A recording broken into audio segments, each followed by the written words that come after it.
E daí, dentro desse contexto, eu acabei ganhando muito peso, né, e acabei me tornando um adolescente obeso. E aquilo, eu não posso mentir, que me incomodava. Junto com esse quadro, eu sempre fui uma pessoa muito irritadiça, uma pessoa que, né, agia muito por impulso, principalmente, e extremamente rebelde. Para vocês terem ideia, eu fui expulso de 2 internatos já, adventistas também. E quando eu entrei na faculdade, no meu primeiro ano, eu decidi mudar, eu decidi começar um novo estilo de vida. E eu continuei me exercitando, eu comecei a estudar muito, ia na biblioteca, porque eu não tinha vídeos no YouTube, eu fui o primeiro cara que fez vídeo no Brasil sobre alimentação vegetariana estrita voltada para o fitness. Eu comecei a notar melhoras. Eu vi que eu comecei a perder gordura mais rápido, a dor muscular que eu sentia após o treino começou a ser reduzida, eu ganhei muita força depois que eu parei de comer carne, queijo, leite e ovo. O meu humor ficou mais calmo, mais sereno. E eu perdi, eu acho que foram uns 13 quilos nesses 9 meses.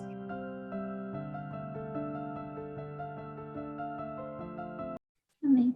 Jean, seja bem-vindo mais uma vez, agora de uma forma diferente. Forma Muito de que obrigado. está conduzindo tudo aqui. Pois Que é. Deus te abençoe. Beleza, então. E aí, pessoal, tudo bem com vocês? Bom, primeira vez aqui que eu estou falando, né? Mas agora que eu vou estar trazendo a mensagem, já quero agradecer aí o Will e a Drica, parabenizar primeiramente, né?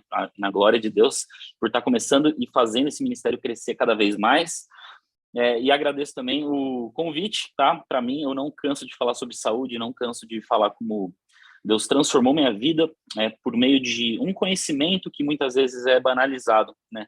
É um conhecimento que muitas vezes o mundo zomba, e um conhecimento que mesmo a gente que está dentro da igreja acaba não dando o crédito que deve ser dado, né? Então, quem puder, não precisa abrir a Bíblia, mas quem quiser, Romanos 12, tá? Eu vou ler aqui para começar a mensagem de hoje, que vai ser a essência, que é o que esse capítulo está trazendo, né? Rogo-vos, pois, irmãos, pela compaixão de Deus, que apresenteis vossos corpos em sacrifício vivo, santo e agradável a Deus, que é o vosso culto racional. Prestem muito atenção nessas palavras, tá? E não sedes conformados com este século, mas sedes transformados pela renovação do vosso entendimento, para que experimenteis qual seja a boa, agradável e perfeita vontade de Deus. Ou seja, a gente já observa que tem uma condição. Faça isso para ter aquilo. Logo em seguida, outro verso muito importante no contexto do que a gente vai falar aqui, está em 1 Coríntios 6,19. Acaso não sabem que vosso corpo é santuário do Espírito Santo, que habita em vocês, que lhes foi dado por Deus e que não sois vós mesmos? Olha que forte isso.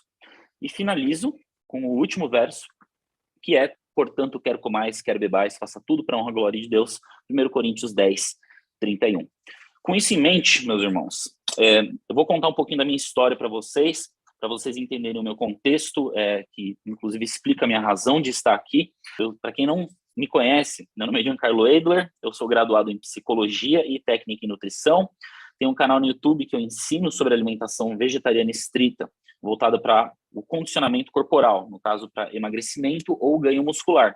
E também um pouquinho de comportamento alimentar, a psicologia por trás do porquê a gente come, e também a questão de espiritualidade vinculada com a mensagem de saúde, tá? Bom, tudo começou quando eu nasci, vou pular um pouco mais adiante. Durante minha adolescência, eu comecei a cultivar hábitos errôneos. No caso, eu me mudei para os Estados Unidos e daí comecei a comer muito junk food, muito McDonald's, muito Doritos. Minha família nunca teve aquela consciência, assim, de fato, naquela época, de se alimentar corretamente, porque ninguém até então teve problemas de família, né? Eu vim de uma família que sempre foi saudável, teve poucos quadros de doença. Os que manifestavam doença acabavam não tendo hábitos bons, só que foi aquela família lá que, tipo, comida é comida e eu não tô ligando isso com saúde necessariamente, né? E daí, dentro desse contexto, eu acabei ganhando muito peso, né? E acabei me tornando um adolescente obeso. E ao me tornar um adolescente obeso, acaba que você é construído dentro desse mundo, né? as pessoas te veem dessa forma, você constrói seus relacionamentos psicossociais dessa forma. E aquilo, eu não posso mentir, que me incomodava. Junto com esse quadro, eu sempre fui uma pessoa muito irritadiça, uma pessoa que, né, agia muito por impulso, principalmente, e extremamente rebelde. Para vocês terem ideia, eu fui expulso de 2 internatos já, adventistas também. Então, cresci nesse meio, entendeu? Eu cresci dessa forma, e quando eu entrei na faculdade, no meu primeiro ano, eu decidi mudar, eu decidi começar um novo estilo de vida. Eu tinha entrado para a academia quando eu estava no 2º ano do ensino médio, e eu não sabia malhar, para vocês terem ideia, eu queria malhar, na verdade, só para construir um corpo e ficar, sabe, com aquele corpo um pouco mais musculoso, e aqueles desejos lá mais triviais e jovens. Não malhava costas, não malhava perna, nada, e daí, quando eu fui para a faculdade, eu comecei a querer levar mais a sério isso. E daí vamos então tentar uma dieta, né? Eu estava no internato na época, então a única coisa que eu fiz mesmo foi drasticamente mudar de comer muitos alimentos industrializados, comia muito miojo, ficava até tarde, não dormia cedo, né? Me exercitava, mas era uma coisa assim que oscilava, não levava muito a sério. E daí eu comecei com aquela dieta clássica de fisiculturista, sabe? Comendo muito frango, comendo muito batata doce, muito ovo, ia quase uma cartela de ovos por dia, no caso as claras, a gema eu deixava um pouco de lado, até que reduzi a quantidade de queijo que eu consumia, comecei a cultivar bons hábitos para transformar meu corpo. E isso durou 9 meses, foram 9 meses eu seguindo essa conduta alimentar, que eu vi melhoras, sim, não posso negar. Uma alimentação industrializada, mesmo carne, é bem pior do que uma alimentação mais naturalista, mesmo contendo os alimentos de origem animal, né? E eu perdi, eu acho que foram uns 13 quilos nesses 9 meses. E daí, eu estava numa fase de muita descoberta, eu estava numa fase de muita entrega para ser uma pessoa melhor. E até então, mesmo eu sendo adventista, eu nunca tinha recebido a mensagem de saúde. Eu ia na casa das irmãs da igreja, que eram amigas da minha mãe, e eu via lá aqueles pratos esquisitos. Eu falei, como assim vocês não têm carne aqui? Mas nada. E daí uns biscoitos que eram esquisitos também, porque não tinham um gosto com açúcar que eu estava acostumado. Eu sabia que tinha esse grupo, mas eu não pensava que eles tinham essa alimentação por um propósito maior, né? Que não era, inclusive, estético. Eu acho que, inclusive, na época, por tanto, assim, falta de conhecimento na área de saúde, eu acho que não faziam nem em si só pela saúde, mas faziam também pela ordem de Deus, né? E daí, um amigo meu, nesse contexto de estudando faculdade, descobrindo, sabe, coisas para eu ser um ser humano melhor, ele me apresentou uma palestra, e não foi uma palestra de um adventista, não foi de médico adventista, foi uma palestra de um ativista que é vegano. Vocês devem conhecer o termo, né? Na época, quase ninguém conhecia, 9 anos atrás, né? Quase ninguém conhecia o termo vegano. E eu também, eu caí de paraquedas. E ele começou a palestra, ele não abordou nada político, ele não abordou nada religioso, ele não falou de nenhuma forma agressiva, ele simplesmente mostrou o que acontecia para a carne estar no meu prato. De um ponto de vista do animal, né, que está sofrendo, que Deus deu a vida ao animal, e a gente utiliza o animal de uma forma até grotesca para parar no nosso prato. Junto com isso também, ele falou que, além do sofrimento animal, o que acontece com o impacto no nosso planeta. E isso realmente me cativou, porque até então eu pensava que o mundo ia durar mais 1000 anos, 200 anos, não sabia que Cristo estava tão perto de voltar. Então eu queria sim um futuro para o planeta, entendeu? Eu quero, mas é que agora a ficha caiu, né? E mostrou que todo aquele sangue que vai dos animais vai parar nos rios, o metano que é produzido, a terra que quantas matas são destruídas só para poder plantar animal para o ser humano comer, e que se você, por exemplo, pega 16 quilos de grão para fazer 1 quilo de carne, toda aquela o pasto e os animais, eles consomem água, eles consomem muita comida, que inclusive, se não existisse, a gente conseguiria ter todo esse espaço para alimentar todos da terra.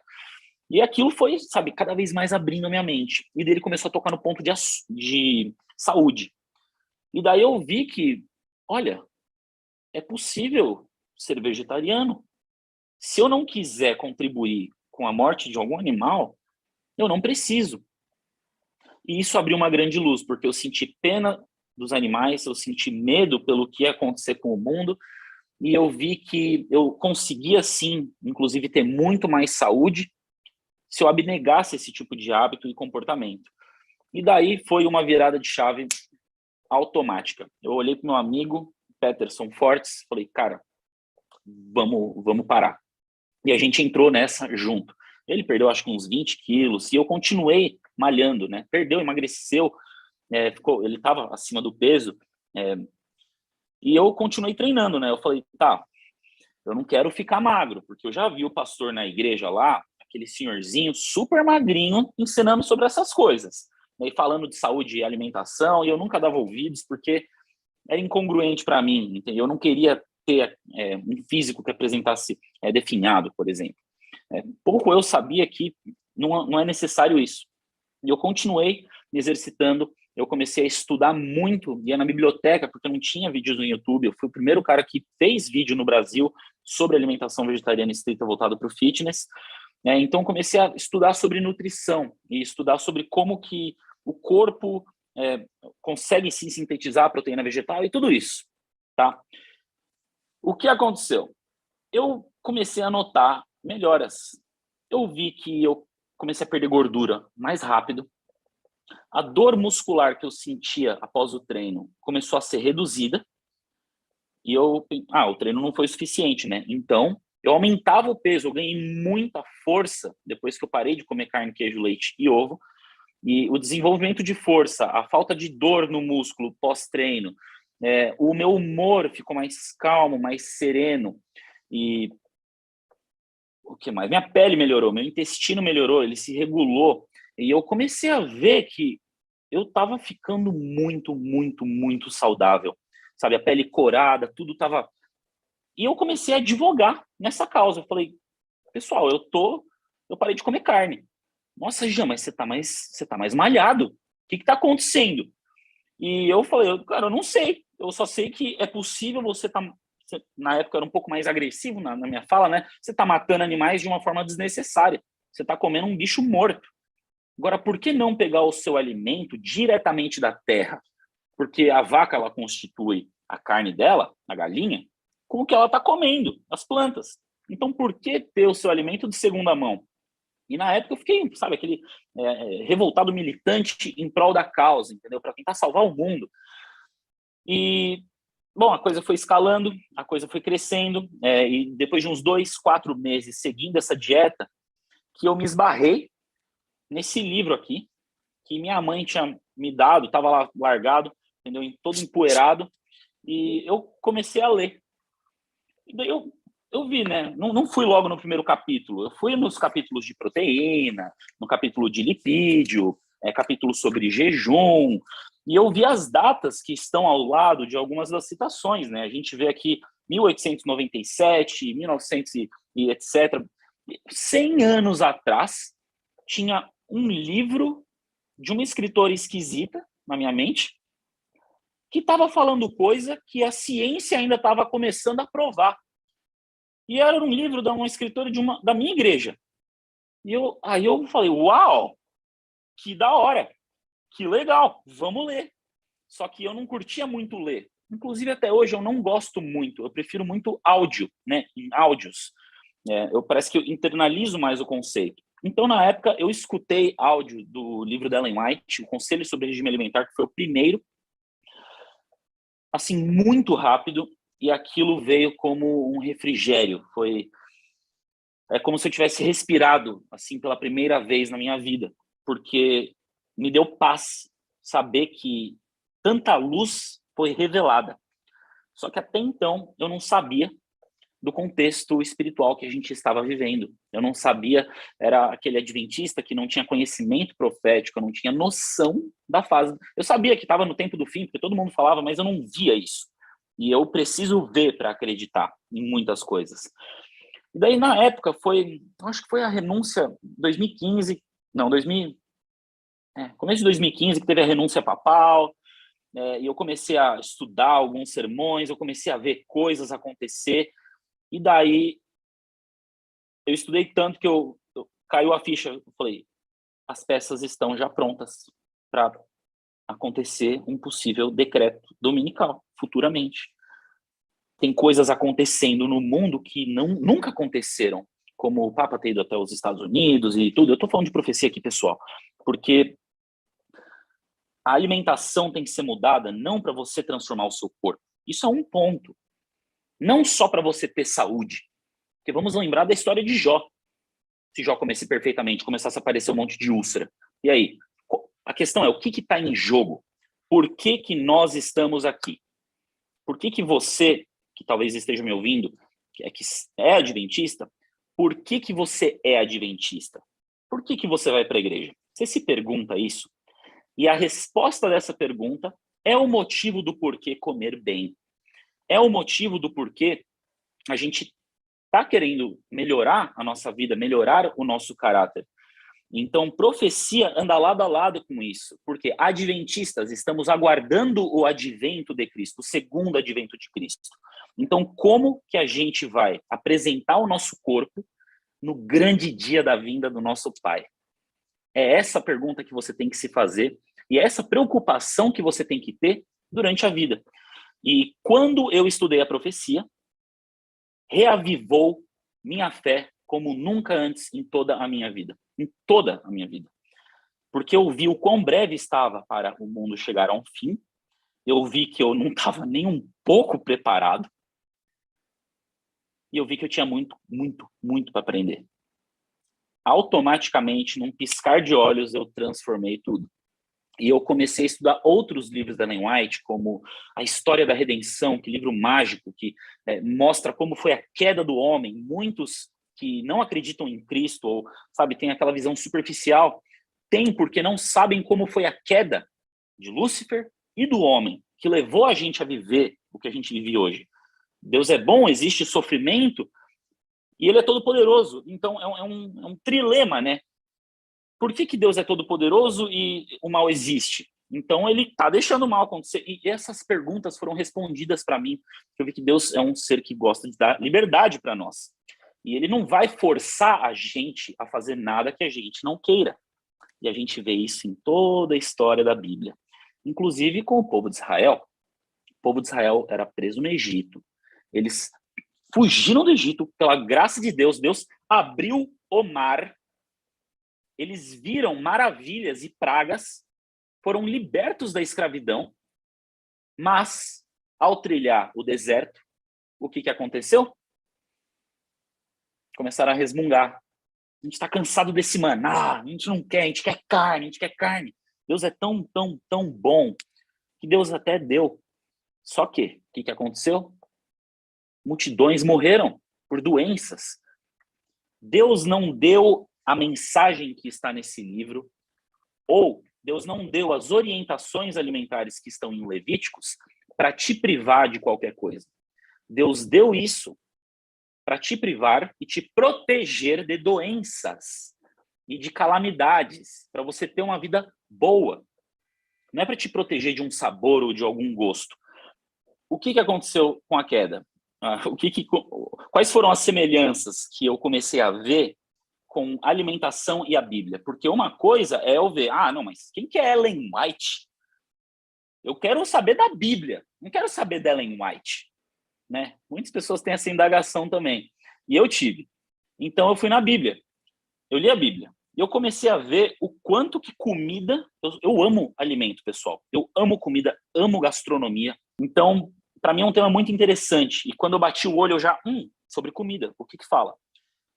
E olha olha algumas histórias que existem na Bíblia sobre comida e a relação que o alimento pode ter na sua salvação até. Por onde que o homem caiu? Pela boca. Deus fez uma árvore da vida em que Adão, para continuar a ter eternidade, a vida eterna, ele tinha que ir lá na árvore, pegar o fruto da árvore da vida e comer. Foi o sistema, foi a lei da natureza que Deus ordenou para a existência do homem. Foi assim que ele fez. Pode ser que em outro planeta não exista isso. A questão é que não importa. a gente vive nisso, é isso que a gente tem, vamos lidar com isso, vamos aprender com isso. No livro A Verdade sobre os Anjos, tá? No contexto de Eva, né, pegando o fruto, então ela tomou o fruto e comeu, porque Satanás falou que ela seria como Deus. Imaginando sentir revigorante poder de uma nova experiência exaltada, como resultado da influência estimulante do fruto proibido. Ela sentiu que estava numa sensação exaltada, possivelmente uma euforia pós-cafeína ou pós alguma droga, entendeu? A gente não sabe como é a potência do fruto proibido que foi, mas o resultado da influência estimulante do fruto. Achava-se num estranho e antinatural estado de entusiasmo quando procurou o esposo com as mãos cheias do fruto proibido. Ou seja, ela sentiu uma brisa. Ela possivelmente ficou entorpecida com esse alimento. E era natural, e nasceu da terra, né? Então, um alimento teve a capacidade de modificar a mente. E o que aconteceu? Ela levou o homem ao pecado também. Claro que existem vários outros motivos por isso. E a Bíblia, a gente vê vários outros exemplos, como o próprio exemplo de Sansão. Qual foi a conduta que o anjo deu para a mãe de Sansão, antes mesmo do nascimento e após o nascimento? Não vai beber vinho, vai ter uma conduta alimentar tal, específica. Né? Sansão mesmo não poderia tocar em alguns tipos de coisas, né? E acabou errando e morreu cego. Então, a gente está aqui porque a gente está cansado desse mundo de pecado. A gente é adventista porque a gente está buscando elevar e melhorar o nosso caráter. A gente não precisa de um motivo nenhum, além do Deus disse. Ponto final. E as leis, as ordens, elas são muito claras. E eu fico... Depois que eu entrei nesse mundo, eu comecei a observar com um olhar mais crítico o que acontecia dentro do meu povo, dos meus irmãos. E eu via, claro que nunca apontando o dedo para ninguém, né? Antes de olhar a trave no seu olho, mas eu via pastores condescendendo com apetite e defendendo esse tipo de conduta, ou zombando do tipo de mensagem do espírito de profecia. E existe uma coisa que vocês vão ver se vocês quiserem seguir a verdade, e falar a verdade, e proclamar a verdade em alta voz.